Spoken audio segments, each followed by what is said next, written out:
Coucou tout le monde, ici Tata Nexua pour une vidéo Tata vous t'aime écriture qui était très attendue et aussi très demandée. Ah, les clichés, sont-ils bons ou mauvais? Qu'est-ce qu'ils sont en fait? Faut-il vraiment tous les bannir ou est-ce que ce serait plutôt une question d'équilibre? On en parle, alors clichez-moi correctement ce générique.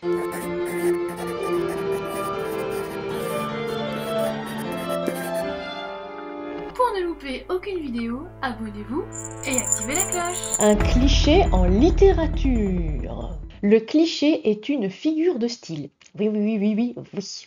Petit tour sur la langue française. Et je rappelle, comme toujours, comme dans toutes les vidéos de Tata Nexua, il y a plein de sources justement à faire défiler dans la description de cette vidéo.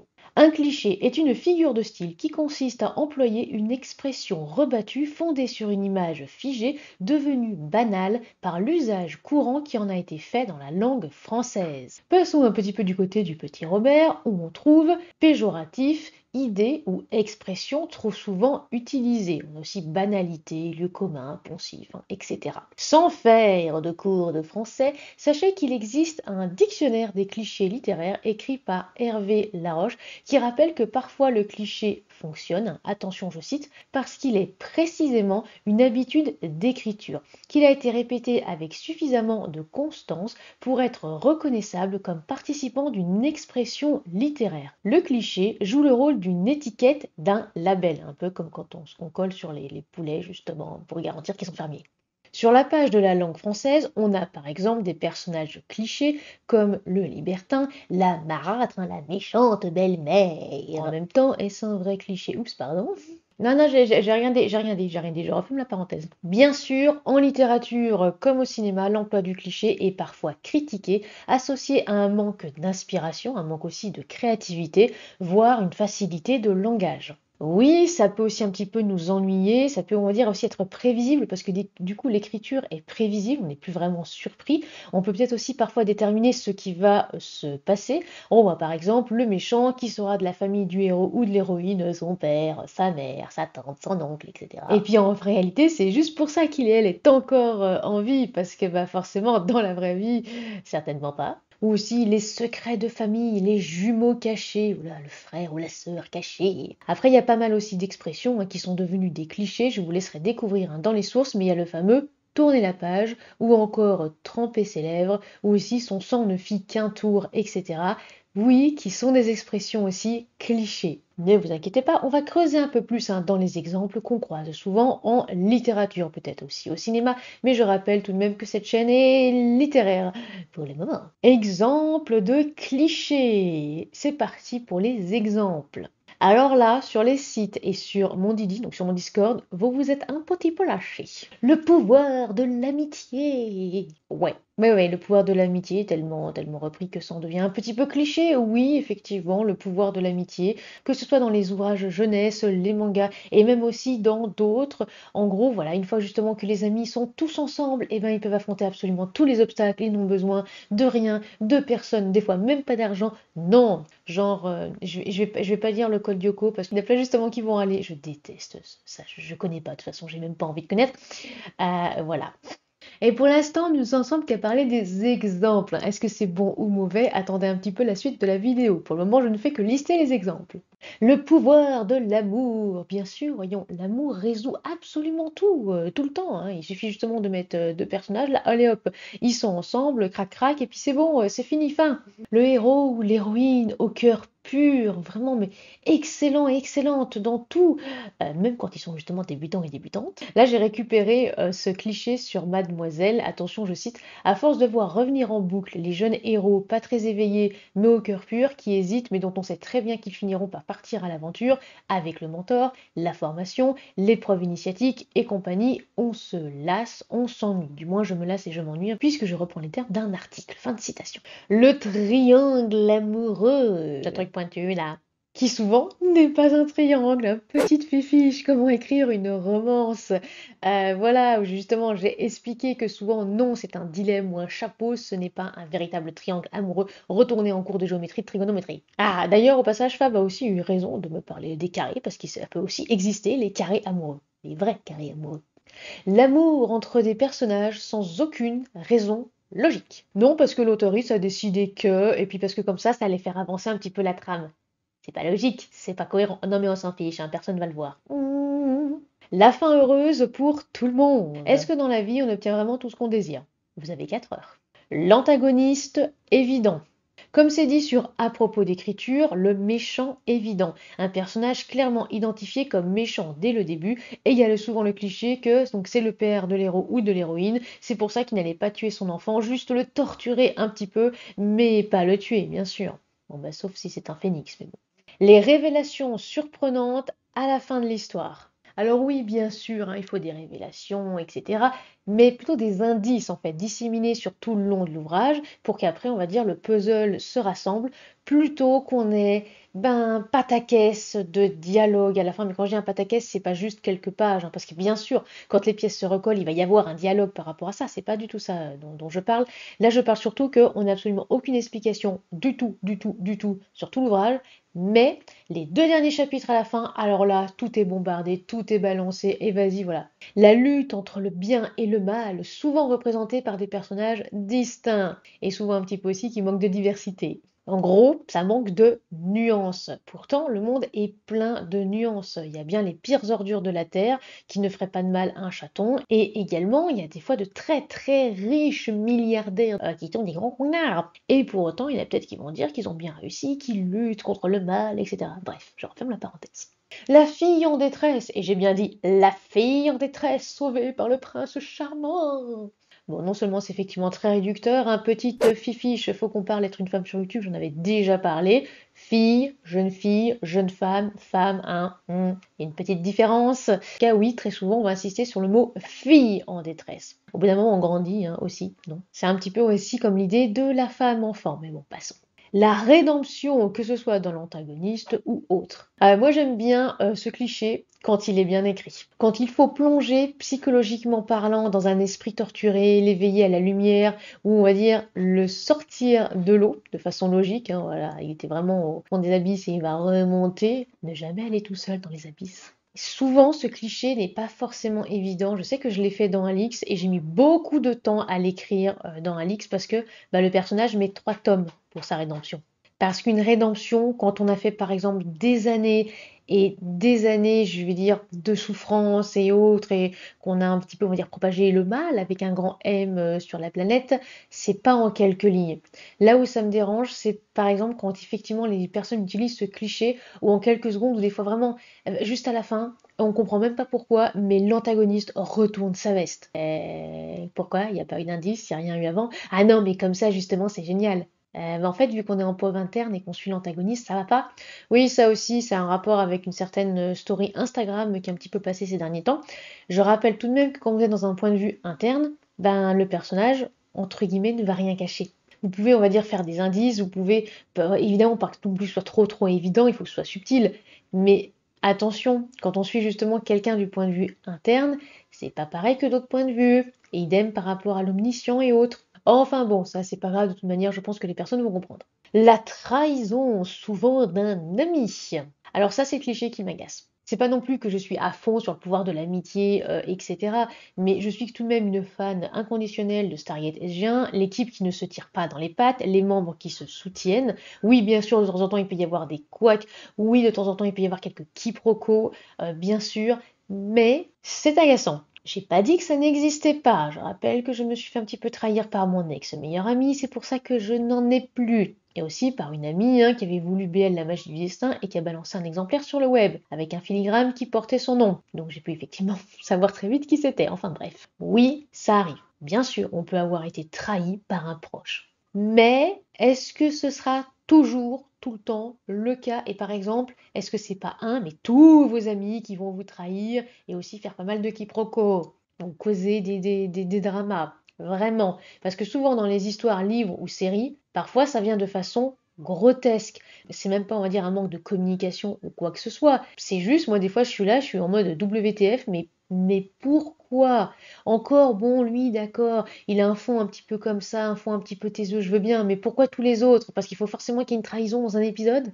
Pareil au niveau des chapitres d'un livre. Parfois, j'ai l'impression qu'il y a des autoristes, ils veulent à tout prix qu'il y ait une trahison par chapitre. Ah ben, il va y avoir un quiproquo. Ah, il va y avoir quelque chose. Sauf qu'au bout d'un moment, on n'est plus du tout surpris. Au bout d'un moment, ça en devient cliché. Oh là là, le drama, franchement, il est sorti avec le mec que je voulais, donc je vais trahir en balançant son plus gros secret à tout le monde, et puis comme ça va être génial, puis à toute manière, il me pardonnera parce que c'est quelqu'un justement du bien. Alors pour les romans, on va dire jeunesse, il est vrai que quand on est jeune, on peut faire parfois des bêtises, des trucs stupides. Bon, personnellement, je n'ai jamais trahi quelqu'un, mais oui, il y a des petites bêtises comme ça, bon, ça peut passer.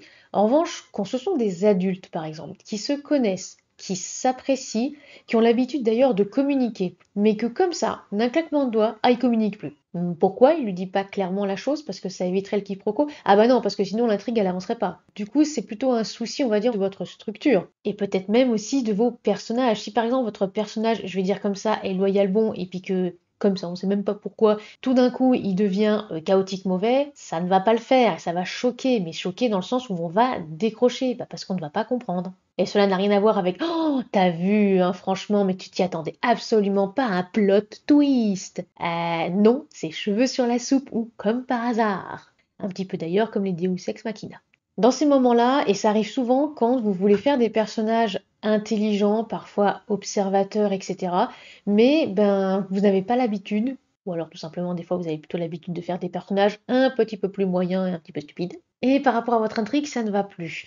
Souvent en AL et en BL, je vous dis de remonter vos manches et de complexifier votre intrigue, voire d'ajouter des défauts à certains de vos personnages. Parfois, vos personnages n'ont qu'un ou deux défauts, et c'est pour ça aussi que ça coince. Les problèmes familiaux. Oui, ça peut être un cliché, oui, ça peut être réaliste. Qui vit dans une famille parfaite? Genre vraiment une famille parfaite, sans secret de famille, sans dysfonction, sans problème d'argent. Bah, peut-être les gens très très riches du coup, mais alors ça fait pas beaucoup de pourcentage de gens hein, sur la planète. C'est très rare. Peut exister, hein, attention, j'ai pas dit que oh là, là, ça n'existe pas. Surtout quand je lis des fois certains retours de lecture qui disent X, Y ou Z ont des parents parfaits et compréhensifs, c'est pas crédible. Si, ça existe, tout comme le fait que ça peut aussi exister qu'un père enseigne et conseille aussi, par exemple, ses filles sur l'éducation sexuelle, le consentement, etc. Oui, ça existe. Comme ça peut aussi exister des orphelins qui vont après, pourquoi pas, devenir millionnaires, qui vont démarrer des startups, ou aussi tout simplement parfois des enfants adoptés qui n'ont pas forcément envie de retrouver leurs parents biologiques, etc. Tout peut exister. La seule chose, eh bien, c'est qu'il faut que ce soit cohérent, on va dire, au sein de votre univers. Si par exemple, on va dire le but ou l'objectif de votre personnage, c'est de retrouver sa famille, et que vous n'arrêtez pas, on va dire, mais de tartiner hein, vraiment ça sur les premiers chapitres, ah vraiment on est à fond dedans, on suit le but, on suit l'objectif, on se dit, allez, peut-être qu'à la fin justement de cet ouvrage, eh ben il va retrouver justement sa famille. Mais que ça, c'est complètement occulté, on l'oublie, voilà, tout est oublié, alors que peut-être le gamin, ça fait 16 ans qu'il y pense, pour autre chose, mais même pas d'ailleurs pour l'amour, l'amitié, quoi que ce soit, pour autre truc, et puis à la fin, ah bah à la fin on n'a pas la réponse. Bah du coup on a l'impression que vous avez un petit peu perdu le fil en route. Du coup oui on peut dire un peu cliché. Le retour aux sources. Revenir dans son foyer. Oui c'est cliché, mais je dois avouer que j'aime bien ce cliché parce que je suis quelqu'un, même si je n'ai pas, on va dire, vraiment de réel chez moi, bah, quand il y a un endroit, on va dire, que j'aime bien, que je me sens bien, je suis plus détendue, j'ai des idées claires, et quand c'est bien amené, oui, le retour dans le foyer, où on va dire un petit peu aussi sa base, son quartier général, etc. J'aime bien ce cliché. La description via le miroir ou n'importe quelle surface, hein, je sais plus si j'allais dire resplendissante. Je vais garder, on va dire, ce petit lapsus ou une surface resplendissante. Mais c'est pas plan et dur. Et là, il n'y a qu'une personne qui va comprendre parce que c'est de l'alpha lecture. Alors, je devais parler de ce cliché. Parce que oui, c'est abusé, parce qu'il est souvent repris, parce que voilà, on va décrire justement la personne via ce cliché, ou on va dire c'est un prétexte aussi parfois pour parler de diversité, ou c'est un prétexte pour dire, eh au fait, hein, t'as vu, hein, mon personnage, il est noir, hein, il passe à côté justement d'une vitrine, et je décris tout ça. Oui, je suis au courant. Et après, j'aime quand ce cliché est bien fait ou quand il introduit quelque chose de l'univers avec une description du coup pas classique évidemment, mais plutôt narrative. Je rappelle un petit fiche description, j'ai déjà expliqué la différence parce qu'il y a encore beaucoup d'auteuristes débutants et débutantes qui ne font pas cette différence. La description classique, c'est la description portrait robot.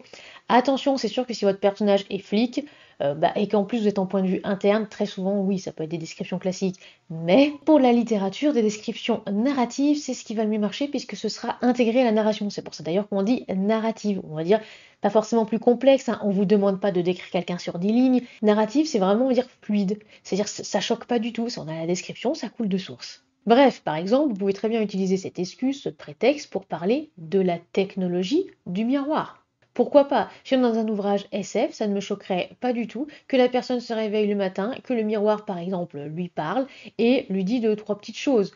Pourquoi pas? Alors oui, c'est un cliché, mais ça permet de parler, on va dire, d'un peu d'un outil technologique. Et si justement il y a un miroir technologique, ben autant que dès le début on le sache. Et dans les films, dans les séries aussi, c'est souvent utilisé. Ça me dérange pas plus que ça quand voilà, quand c'est une fois, quand c'est anecdotique, d'accord. Bon, en revanche, si c'est vraiment tout le temps, tout le temps, tout le temps, oui, là, ça peut devenir un peu redondant. Ou aussi, on peut l'utiliser pour parler du narcissisme du personnage. Si votre personnage adore se refaire une beauté devant le miroir, adore aussi parler devant le miroir, un petit peu d'ailleurs comme les Sims aussi qui augmentent leur charisme. Bref, oui, ça aussi, ça peut vous permettre de parler de votre personnage. Du coup, il faut que ce soit bien fait. Aussi, ça peut être utilisé pour qu'une personne remarque une ombre, l'observer. Là, ça peut être subtil, plus complexe que elle maquille ses yeux bleus d'un mascara noir associé à la teinte de ses cheveux. Ouais, là pour moi, ben c'est un petit peu bancal, un petit peu maladroit. Le dogo fidèle, oui, j'étais un petit peu obligée de le citer, hein, merci Malone Silence d'ailleurs. Non mais il m'en a parlé sur Insta, j'étais obligée de le mettre. Bah oui, les chiens sont fidèles, voilà, c'est un fait scientifique. En passage, les chats aussi, mais ils ne le montrent pas de la même façon. Ouais, il y a un petit lien aussi dans les sources, mais il fallait que je mette justement aussi ce cliché. C'est vrai que les animaux de compagnie, souvent, soit on les oublie dans les ouvrages, on n'y pense pas, soit peut-être aussi que dans vos univers, il n'y en a pas, hein, ça peut aussi être le cas. En plus, les animaux domestiques dans votre univers, c'est peut-être pas forcément que les animaux domestiques, bah, ici, hein, sur la planète Terre dans laquelle on vit. Bref, il y a plein de choses, et oui, c'est vrai que le chien, il est fidèle à ses maîtres et maîtresses, oui, mais ça, est-ce un véritable cliché? Bref, nous continuons. La rousse incendiaire, la blonde stupide. Oui, ça va vous rappeler certains titres. Allez voir justement les vidéos de Catherine Loiseau, puisque justement j'ai regardé sa petite série cliché. Alors comme toujours, hein, je ne suis pas non plus 100% d'accord avec tout, mais j'aime beaucoup ses réflexions, j'aime beaucoup aussi ce qu'elle dit. Et moi qui fais partie des rousses, eh oui, je suis Auburn avec des reflets cuivrés et mes poils sont roux. Bref, c'est pas du tout un souci hein, que les personnages rouges justement sont flamboyants avec un caractère de feu, sauf s'ils sont caractérisés que comme ça. C'est là où justement on va tomber dans le cliché. Et justement, voilà, en plus, si on combine ça avec une femme rousse qui a une sexualité débridée, etc., oh, le magnifique combo. Un petit peu, on va dire, comme la blonde stupide, la blonde idiote, celle qui souvent meurt dans les films d'horreur au début. D'ailleurs, dans la littérature horreur aussi, si je me souviens bien, il y a pas mal de blonds et de blondes qui meurent très vite. Il faut de la profondeur. Même un personnage voilà, que vous voulez faire, je veux dire, un petit peu stupide ou autre, sortez un petit peu des clichés, allez plus en profondeur et du coup, ça fera quelque chose de bien. En perso, entre guillemets, je vais pas dire stupide, mais en personnage que l'on croit stupide, c'est Bella dans la lignée de Soro pour ma part. Alors, elle est brune. Elle paraît idiote alors qu'elle ne l'est pas du tout, mais en réalité, c'est un petit peu un masque qu'elle a et son rôle est tellement important. D'ailleurs, notre très cher Dryler Killer, hein, alias Adeline Rojo, est en train de faire une bêta lecture sur cet ouvrage. Est-ce que j'ai un petit peu peur? Ouais, un tout petit peu, un tout petit peu. Enfin bref, je ne sais pas si elle va apprécier le personnage de Bella ou si elle va comprendre qu'en fait, c'est un personnage très très important dans cette saga. Mais c'est pareil, on a l'impression justement que c'est au début le personnage le plus idiot, peut-être le moins intéressant. Ouais, franchement, ses pouvoirs, ils sont pas ouf, elle est pas ouf et tout ça. Mais justement, vous pourriez être surprise, et j'ai glissé des indices partout. Il suffit de lire toutes les lignes. Marissiou, Garissiou. Oui, ça, il fallait que j'en parle. Alors, je ferai peut-être une vidéo spéciale sur les Marissiou et les Garissiou. Parce que je déteste ça, parce que je déteste, non pas ça dans le sens que vous en mettiez, le concept. Je vais certainement pas me faire d'amis, mais je rappelle que je suis quand même là pour expliquer et on va dire aussi pour décrire ce qui se passe et tout ça. Alors ça a commencé avec Gracieuse Robert qui a mis sur Instagram: Je n'aime pas les clichés de femmes fortes qui gèrent tout et qui ratatinent les autres, surtout les hommes. Je les préfère avec des faiblesses, comme tout le monde, et qui semblent plus naturelles. Il y a une suite, j'ai un petit peu coupé l'extrait. Parlerait-on de Mauricio justement là-dedans? Qui dit cliché, surtout sur les femmes fortes, hein, bizarrement, on va ressortir ça, Mauricio. Gariciou, c'est pour les hommes, c'est un petit peu plus rare, mais je sais hein, qu'un ami, par exemple, on l'a déjà accusé d'écrire un Gariciou. Donc oui, d'ailleurs, j'insiste un petit peu aussi sur le d'ailleurs, ça me dérange un peu. En 2020, un article a été publié avec ce titre, La féminasgule pour une défense de la Mauricio, écrit par Marie Labrousse. Pourquoi justement je vais vous citer cet article? Tout simplement parce que en fait, je vais vous lire justement quelques petits trucs et puis après on en reparlera, juste pour que vous restiez un petit peu. Maricio est un personnage de fiction considéré comme trop parfait. Très souvent, on considère également qu'il s'agit d'une incarnation idéalisée de l'auteur ou de l'autrice dans un univers fictif, ou même dans certains cas d'un fantasme de l'auteur ou de l'autrice. Petite fifiche à vos fantasmes d'autrice. L'on peut d'ailleurs noter que la Maricio originelle, qui a donné son nom au trope, est déjà une dénonciation de celui-ci. En 1974, lassée de voir défiler des personnages féminins trop parfaits dans les fanfictions Star Trek, Paula Smith écrit une parodie nommée A Trekie's Tale qui paraît dans le fanzine Ménagerie #2. Dans cette courte histoire, la lieutenante Mary Sue, âgée de 15 ans et demi, rejoint l'équipage du vaisseau Enterprise et ne tarde pas à accumuler les exploits sous l'œil béat des personnages principaux, tous amoureux d'elle. Par la suite, le terme ne tarde pas à se populariser. Un personnage donc trop parfait, sauf que le problème soulevé d'ailleurs dans l'article, c'est que c'est très vague et source d'interprétation. Notez-le, très vague et source d'interprétation. Et parfois, ça va même très loin. J'ai par exemple lu dans certaines critiques sur Babelio, ton héroïne a les yeux d'une couleur trop originale, c'est une Marichou. Ou aussi, oh là là, ton perso là, elle est trop badass et se fait aucune égratignure, c'est une Marichou.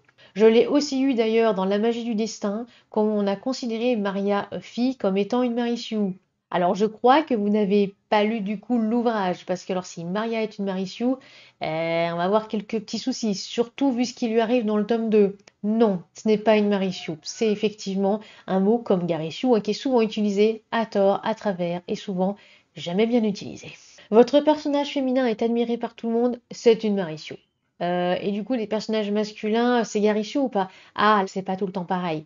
D'accord, d'accord, d'accord. En tout cas, même s'il existe son pendant masculin, le Garichou, c'est très souvent les personnages féminins qui sont visés. Très, très souvent. Déjà, c'est simple, si vous commencez justement à dire que vous avez écrit un roman avec une héroïne, souvent on va vous poser la question, et du coup, c'est une Marichou ou pas? Et comment t'as fait pour éviter le Marichou? Mais au fait, t'as quand même eu des BL et tout ça pour éviter un peu le Marichou. Alors, on va un petit peu mettre les termes. Parfois, c'est une Marichou parce que l'auteurice n'a pas su écrire et définir correctement son personnage. Ça aurait été un mec, on aurait dit Garichou ou pas. D'ailleurs, je vous laisse un petit peu y réfléchir. Oui, il y a des persos parfois on va dire insupportables, comme dans la vraie vie. Hein. Prenez par exemple le Dr House dans la série de ce nom-là. Il y a des gens qui ont déjà crié au Garichou. Juste. Non, parce que ça, en revanche, on parie combien que si ça avait été une femme, tout le monde aurait crié au scandale. Ah, on me dit dans l'oreillette que on l'a fait. On l'a fait pour Dr Queen, femme médecin. C'est bizarre, je trouve. Non, mais c'est un mec, il est médecin, il est forcément compétent. Hein. On en a un petit peu déjà parlé la semaine dernière dans Être une femme sur YouTube, comme quoi les gens ont tellement intégré que pour les hommes, c'est obligatoire, ils ont toutes les compétences, ils savent tout, que quand une femme arrive, qu'elle est par exemple médecine, oui, je dis médecine, que justement elle fait, on va dire, certaines choses dans la science, etc., il y a un problème, donc il faut une justification, il faut une preuve, sinon c'est une Marichou. Ne rigolez pas, j'ai déjà vu certains commentaires là-dessus. En plus, désolé, hein, mais c'est souvent avec les médecins hommes hein, que j'ai eu des soucis, comme celui qui m'a laissé errer 10 ans pour mon épaule parce que j'étais une femme, donc bien sûr plus sensible, ou aussi comme celui que j'ai vu récemment qui ne m'a pas du tout écouté et qui n'a pris que la moitié de mes symptômes. Bien sûr, on est en évidence parce que je suis une femme, donc je m'invente une vie, je m'invente des problèmes parce que je n'ai que ça à faire. Voilà. Bon, donc à part ça, je cite l'article et j'insiste, ce terme est souvent utilisé à tort et à travers. À l'heure actuelle, il tend à désigner n'importe quel personnage féminin ayant une caractéristique qui l'a fait briller un peu, ce qui concerne d'ailleurs beaucoup de personnages féminins touchés par le syndrome Trinity. Catherine Loiseau en a parlé aussi, mais genre Bon, j'en parlerai peut-être à un moment ou pas. Et quand on en vient à qualifier Elisabeth Bennet, orgueil et préjugé, de Marichou, je ne peux pas m'empêcher de me dire qu'il y a un problème quelque part. À force d'utiliser le terme n'importe comment, j'en viens à penser qu'il faudrait qu'un personnage féminin ne soit rien d'autre qu'une lampe sexy pour ne pas rentrer dans l'horrible case Marichou, ce qui me semble bien plus problématique que le trope dénoncé à l'origine. Après, une lampe sexy, je sais pas, c'est vrai que vu que je suis quelqu'un qui rayonne pas mal et qui balance pas mal de bonnes ondes. Je peux devenir un soleil? Bah du coup, on va dire que je suis une Marichou. Mince alors. Mademoiselle, oui, le site, hein, le dit aussi. Honnêtement, j'aurais du mal à vraiment critiquer la Marichou parce que le fait qu'on crache autant sur ce cliché est en partie dû à son sexe. Personnellement, j'aurais dit à son genre, bah, je ne fais que citer. Pour citer donc Wikipédia himself, c'est aussi dans l'article, hein, on trouve a priori plus facilement des Marichous de sexe féminin que masculin, mais ceci est dû au fait qu'il est plus difficile d'admettre, selon les normes de notre monde, qu'un personnage féminin puisse être doté d'autant de qualités par rapport à un personnage masculin. Par rapport, on va dire, aussi à son double masculin. Ce double standard m'avait vachement sauté aux yeux en ce qui concerne Doctor Who, avec l'ampleur que prenait la suprêmement badass River Song qu'on accusait d'être une Marichou. Mais à ce compte-là, le Docteur Who est quoi? Hein, juste le docteur. Lui aussi, tout le monde l'aime. Il est vachement idéalisé, il a un succès fou, il est incroyablement intelligent, puissant. Mais visiblement, ça ne fait pas tiquer autant de monde. Fin justement de citation. C'est d'ailleurs encore un docteur. Je vous laisse aussi un petit peu réfléchir à ça. C'est pareil quand j'ai lu certaines critiques de Stargate SG1 qui ont hurlé que Samantha Carter était une Marichou, mais on ne parlera jamais du colonel O'Neill. Est-ce que lui, ce serait pas un Garichou aussi, hein? Je dis juste ça comme ça, hein, vu ce qui se passe. Non, mais c'est peut-être parfois plus facile de taper sur les femmes, encore une fois. Et aussi d'ailleurs, d'empêcher, je pense que je veux dire ça comme ça, d'empêcher les autoristes d'écrire des personnages féminins forts en disant attention à ne pas faire de Marichou. Bah, sauf que je sais bien que je vais pas me faire des amis, hein, mais je pense que je préfère une auteuriste qui tente d'écrire un personnage féminin, quitte à en faire une Marichou, voire un Garichou, et après on va dire on essaye de redéfinir ça au niveau de la L, on essaye de redéfinir ça en BL, ou aussi je peux donner quelques astuces pour les chroniques, plutôt que la personne se freine, plutôt on va dire que la personne ne fasse rien, et finalement qu'on a un manque de diversité. Pareil aussi par rapport au personnage noir. Alors, est-ce un cliché? Est-ce que je défends la Marichou? Bah j'aurais dit ça dépend. Vraiment, si votre personnage féminin est bien construit, ça veut dire qu'il a des défauts et pas le perfectionnisme. Je pense que je vais vous prendre un exemple pour que vous y voyez plus clair. Prenez Alix dans Alix. Oui, je sais, c'est une trilogie dystopique que j'ai écrite. Il faudra peut-être falloir un jour aussi que je la sorte. Il y a Jessica Apiren en ce moment qui est en train de lire les 2 premiers tomes. Oui, bah écoutez, hein, j'ai plus d'une cinquantaine d'ouvrages qui sont terminés sur mon ordi. Un jour, il faudrait effectivement qu'ils sortent. Bref, Alix est forte. Mais parce qu'elle a suivi un entraînement avec un être divin pendant des années. En plus, on voit, il y a justement des flashbacks. On voit aussi ce qu'elle a subi. Au début, elle n'était pas forte du tout. Vous voyez, il y a le petit doigt qui se lève là comme ça. À l'heure actuelle, dit Tom, tout le monde la craint parce qu'elle cogne fort. Mais elle souffre d'un handicap qui peut l'immobiliser pendant un dur combat. Oui, et elle ne rabaisse pas les autres, elle n'a pas non plus les yeux violets. Pour autant, une de mes BL à l'époque m'a sorti le mot Marichou. J'étais là, pourquoi tu utilises ce terme de Marichou? Parce que on voit très bien pourquoi elle est forte et elle n'est pas non plus extrêmement forte à ne jamais, par exemple, s'égratigner ou voilà, ne jamais se cogner ou quoi que ce soit. Non. Et elle m'avait sorti parce qu'elle gagne 9 combats sur 10. Oui, donc comme son camarade de promo, qui lui est un homme. Mais ma BL ne l'avait pas vu ainsi. Oui, mais lui, c'est un personnage secondaire. Quand je lui ai posé la question, est-ce que tu estimes que c'est un Garichou? Elle m'a dit, ah bah non, c'est pas un Garichou. Bon, ok, Jumpa est déséquilibré, aveuglé par l'amour, mais voilà où on en est, on ne le considère pas comme un Garichou. Alors que quand je l'ai construit, c'était aussi un petit peu pour me moquer de ce cliché à l'époque. Mais la femme est badass, on la met directement dans la case Marichou. Bah non, en fait. Je ferais peut-être une vidéo plus longue là-dessus, parce qu'il y a des gens qui ont décortiqué des personnages étiquetés par le tribunal populaire, donc à savoir les gens, Marichou et Garichou. Là, on parle des clichés généraux, mais n'hésitez pas à regarder justement les articles, que ce soit pour la littérature ou le cinéma et même l'art. Il y a énormément de choses que vous n'imaginez pas, mais à chaque fois, on retrouve effectivement le principe de si vous écrivez une femme forte et qui va s'en sortir seule, sans avoir besoin du prince charmant, on tombe dans la case Marichou. Pardon, mais si un jour justement je cogne quelqu'un, est-ce qu'on va dire que je suis Mary Sue? Bon, je n'aime pas la violence, mais je sais pas. Non, on pourra juste tout simplement dire que je suis une feminace. Tout le monde en fait. Pendant mes recherches, je suis tombée sur un article de Télérama dans lequel les auteurs et les autrices parlent des clichés et il y a un passage très intéressant, attention on le cite.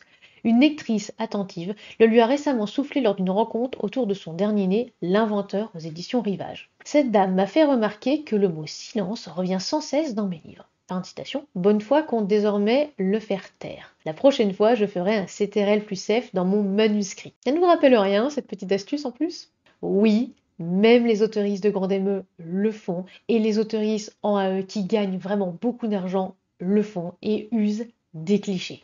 Comme le dit Funestar sur Insta, les clichés sont rassurants, c'est un fait. Et oui, je suis d'accord. Tous les clichés ne sont pas forcément à être traqués ou enlevés, c'est un petit peu comme les figures de style, voire les pléonasmes. On va dire si c'est volontaire que vous appuyez dessus, en prestation, d'ailleurs je parle souvent de mise en valeur, mettez en valeur ça, allez-y à fond, assumez justement, on va dire, votre envie de montrer ça, plutôt que ce soit juste mis comme ça, en mode non mais voilà, j'ai lâché ça comme ça. Oui, mais est-ce que c'était volontaire ou pas? Par exemple, des fois je fais des répétitions volontaires et je fais exprès d'insister là-dessus, pas pour qu'on dise ah là là, elle est en tartine, non, mais pour que vous voyez que c'est volontaire, que c'est assumé. Pareil pour le cliché, effectivement, de la description du miroir, où je fais un petit peu exprès de me moquer.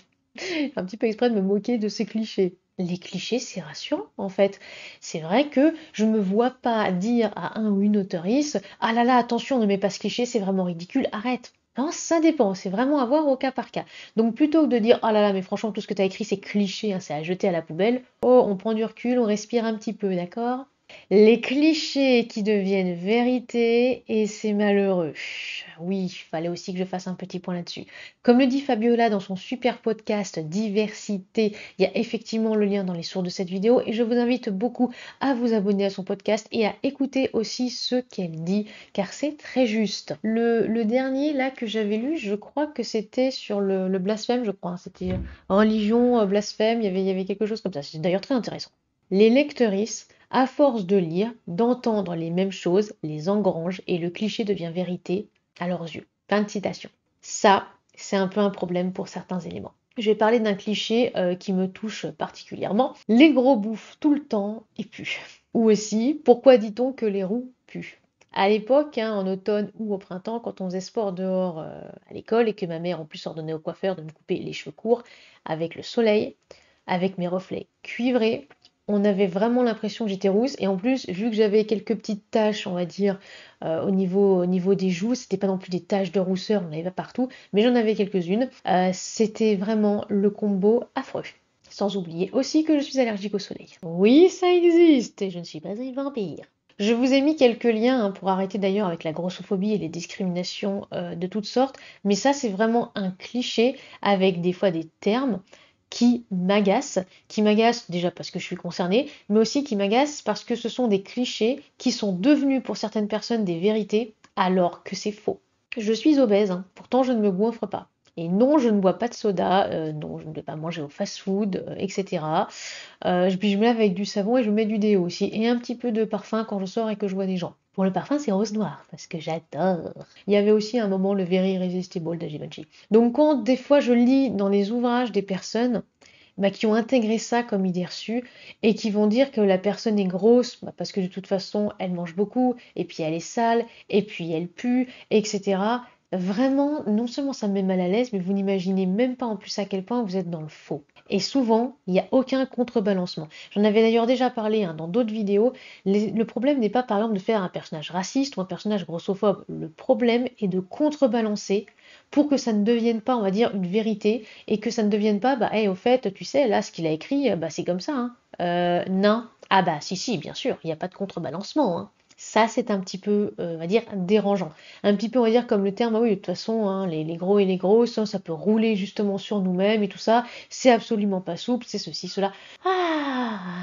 Puis aussi, on serait allergique au sport. D'accord, je suis la personne, je vais pas dire non plus la plus énergique, faut pas non plus exagérer, mais je suis extrêmement active, je bouge partout et il n'y a qu'à voir en salon pour réussir à me choper. Pour autant, je suis comme je suis. Et je permets d'ailleurs un petit peu de rappeler ça comme ça, l'obésité est une maladie, ça a été reconnu par l'OMS, même si ça a été reconnu tardivement par l'OMS, on est d'accord, mais non, il n'y a pas que les personnes justement qui sont on se goinfre et tout ça, grossit. Il y a beaucoup, beaucoup d'autres facteurs à prendre en compte. Alors merci d'arrêter, on va dire aussi, d'écrire des personnages un petit peu clichés comme ça. Et aussi d'ailleurs très souvent, hein, ça va être aussi l'idée de la personne geek à lunettes. Oui, d'accord, ok, je suis une geek à lunettes, mais il y a des fois des personnages geeks qui n'ont pas de lunettes, hein, comme Léo par exemple, et Maki. Bref, je pense que je vais m'arrêter là. Il y a aussi les clichés sexistes, bien sûr. J'en ai pas plus parlé que ça, parce que déjà la semaine dernière, j'ai quand même fait une vidéo qui parle un petit peu de ce sujet, avec l'idée qu'une femme en détresse aura toujours besoin d'un homme pour la secourir. Une femme qui n'a pas d'enfant deviendra forcément une méchante sorcière, hein, pas merci Disney et compagnie, et enviera les autres. Oui, il y a de quoi dire, il y a de quoi faire. On va dire essayer un petit peu de briser ces clichés ou de les contrebalancer. Pourquoi pas aussi d'en faire des parodies. Moi, par exemple, une femme qui serait une méchante et qui aurait eu toute une flopée d'enfants qui seraient eux aussi méchants et qu'il faut un petit peu arrêter ça, j'en sais rien, n'importe quoi. Ou aussi d'ailleurs, c'est un petit peu toujours dans les mariages arrangés, c'est toujours justement, on va imposer un homme à une femme. Et pourquoi ne pas imposer une femme à une femme aussi, je sais pas, peut-être quelque chose? En bref, oui, on va un petit peu aussi terminer cette vidéo. Les clichés sont multiples, variés, et comme je l'ai déjà dit, tout le monde en fait, et tout le monde très certainement en a fait, peut-être même sans vous en rendre compte. Est-ce grave? Ça dépend de ce que vous voulez. Avez-vous envie d'écrire ces clichés pour les contrecarrer? Est-ce que vous ne vous en êtes même pas rendu compte, et finalement il y a des expressions que vous avez utilisées comme tourner la page ou d'autres expressions, voilà, sans forcément y réfléchir. Par exemple, Bella, un perso dans la lignée de Soho, c'est une fit girl vegan qui apporte du soin à son apparence et qui va dire justement une phrase à un moment de l'histoire, je ne suis pas qu'un cliché, parce qu'elle a une intelligence dite logique. Et j'aime beaucoup aussi, on va dire, cette phrase. Je ne sais pas si Driller Killer en est déjà un petit peu arrivé à là quand je sortirai cette vidéo, mais c'était vraiment pour contrebalancer le fait que, non, non, ne croyez pas qu'elle est stupide. Bon, en même temps, elle n'est pas bourde, hein. Le souci arrive quand les clichés deviennent vérité. Comme l'a judicieusement dit Fabiola dans son podcast Diversité, que vous pouvez écouter partout, je vous rappelle, c'est vraiment les mots justes, parce que c'est aussi ce qui me dérange, quand parfois il y a des clichés qui deviennent vérité, genre j'en ai pas parlé avant, mais c'est vrai que la description dans le miroir, par exemple, j'ai une autrice débutante qui m'a contactée récemment là par mail, et qui pensait que c'était normal, mais normal au point, pour elle, il fallait forcément que son personnage principal soit décrit comme ça, parce que dans la plupart des livres qu'elle a lus, c'était décrit comme ça. C'est-à-dire que pour elle, elle pensait à la limite que c'était une clé d'écriture en fait. C'est là où je me suis dit, bon, il y a peut-être un petit souci. Pareil donc pour les personnages gros, pareil aussi pour les personnages noirs, qui auront toujours soit un rôle de méchant, le mal, soit aussi qui vont mourir très rapidement. C'est aussi un peu la même chose pour les personnages LGBTQIA+. J'en avais d'ailleurs déjà parlé dans la vidéo, je ne sais pas si je vais pouvoir mettre à cette fiche, mais dans la vidéo, voilà, la diversité. J'ai mis arrêtez justement de nous embêter avec la diversité. C'était un titre assez bourdacle qui a plutôt bien marché. Et c'est vrai que oui, quand les lecteuristes, on va dire, entendent la même chose, lisent la même chose, à la fin, ils y croient tellement alors que c'est des idées reçues, tellement, ou des fois même aussi des expressions qui ont mal vieilli, qui ne sont plus d'actualité, qui vont peut-être pas aller non plus avec le public cible. Je rappelle aussi, et ça, je vais terminer peut-être la vidéo là-dessus, parce que j'avais été coachée pour mon ouvrage jeunesse là-dessus, n'oubliez pas vraiment votre public cible. Vraiment. Car il y a des expressions peut-être que vous allez utiliser au quotidien que le public cible ne va pas comprendre et parfois aussi ne va pas aller chercher. Mais voilà, j'ai déjà fait une vidéo sur le public cible, il y aurait aussi beaucoup trop de choses à dire et on n'a pas vraiment trop le temps là-dessus. Mais voilà, au moins ça permet un petit peu de réfléchir. Et si vous voulez d'autres vidéos sur les clichés, j'en ferai. En tout cas, on se retrouve la semaine prochaine pour une vidéo Tata vous thème écriture sur comment écrire une histoire fantastique. En attendant, n'oubliez pas de soigner votre plume. Si vous voulez nous soutenir financièrement parlant, rendez-vous sur la page Tata Nexua sur les plateformes Tipeee, Ko-fi ou aussi KissKissBankBank. N'oubliez pas de vous abonner, de lâcher un like, un commentaire et de partager cette vidéo, cela nous fera très plaisir et ça nous aide au niveau algorithme. A très bientôt et soignez votre plume.